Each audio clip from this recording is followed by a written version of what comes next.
Nepal Tibet సరిహద్దుల్లో ఇవాళ ఉదయం సంభవించిన భూకంపంలో 30 మంది వరకు మృతి చెందినట్లు సమాచారం. పలువురికి గాయాలయ్యాయని, మృతుల సంఖ్య పెరిగే అవకాశం ఉందని అధికారులు తెలిపారు. భూకంప తీవ్రత కారణంగా ఇళ్లు, భవనాలు పూర్తిగా ధ్వంసమయ్యాయి. సహాయక చర్యలు కొనసాగుతున్నాయి.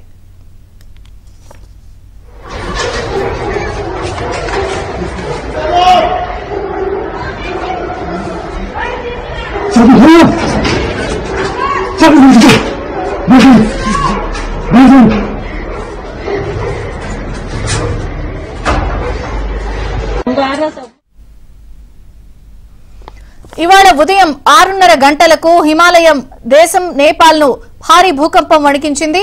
రిక్టర్ స్కేలుపై దీని తీవ్రత 7.1గా నమోదైంది. కొన్ని క్షణాల పాటు ప్రకంపనలు రావడంతో ప్రజలు తీవ్ర భయాందోళనకు లోనయ్యారు. ఇళ్ల నుంచి పరుగులు తీశారు.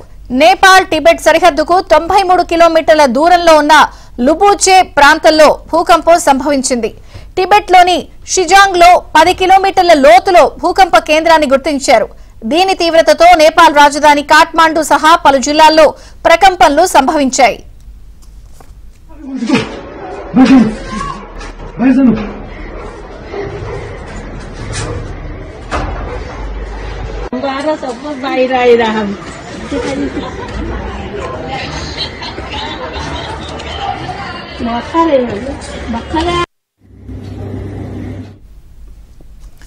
ఈ ప్రకంపనల ప్రభావం భారత్లోని ఉత్తరాది రాష్ట్రాలపై కూడా కనిపించింది.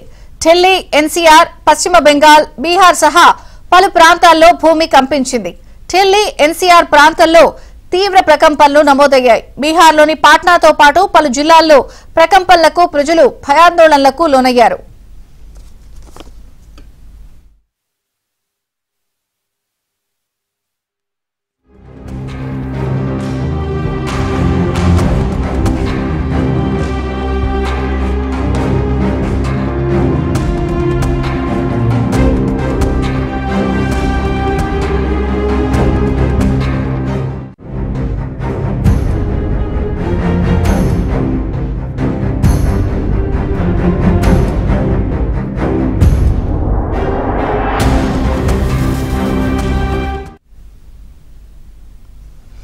భారత్తో పాటు చైనా, నేపాల్, భూటాన్, బంగ్లాదేశ్లోనూ భూ ప్రకంపనలొచ్చాయి. చైనాలో భూకంప తీవ్రత 6.9గా నమోదైంది. అయితే నేపాల్లో తరచూ భారీ భూకంపాలు సంభవిస్తూ ఉంటాయి. 2015 ఏప్రిల్లో ఇక్కడ 7.8 తీవ్రతతో సంభవించిన భూకంపం కారణంగా దాదాపు 9,000 మంది ప్రాణాలు కోల్పోయారు.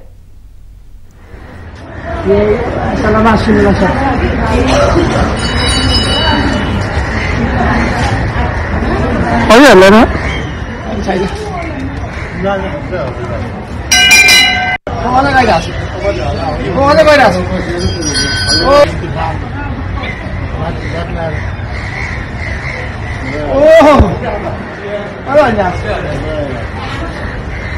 Oye, Elena.